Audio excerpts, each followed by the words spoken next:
Perhaps the most important motivation for having communities is to own and share our own resources.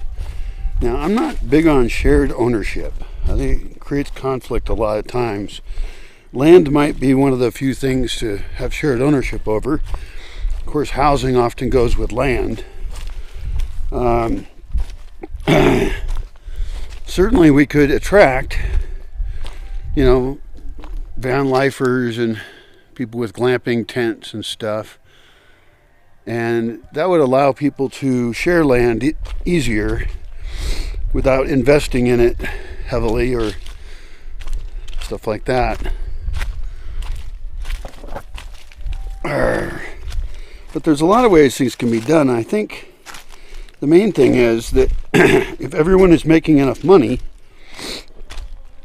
together, if it's a highly profitable community, although we want to live simply and healthily, the goal is to increase the personal wealth of every single person involved, that will reduce overall conflict significantly.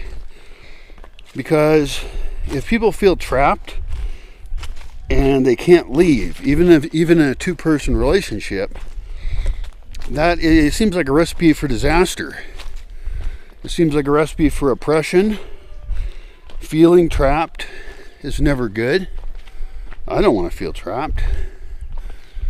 And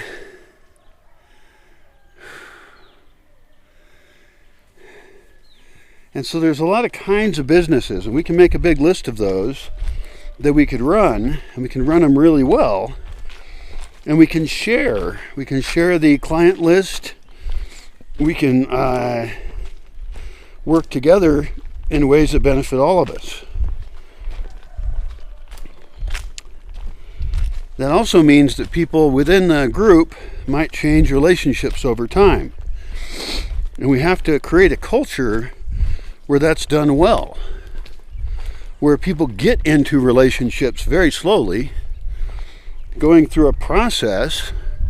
Just like, if you get married, sometimes people go to their church or something and they get advised on whether that's a right idea or not.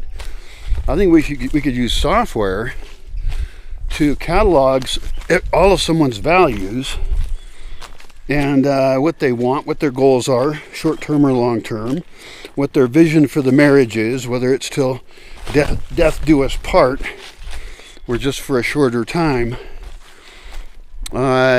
We can try to come to agreements about that.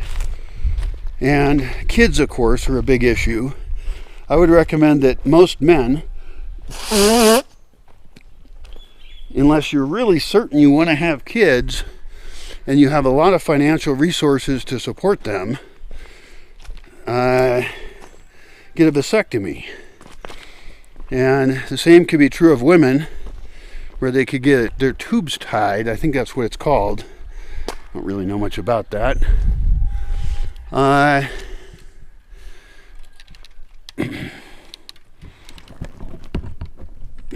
damn it.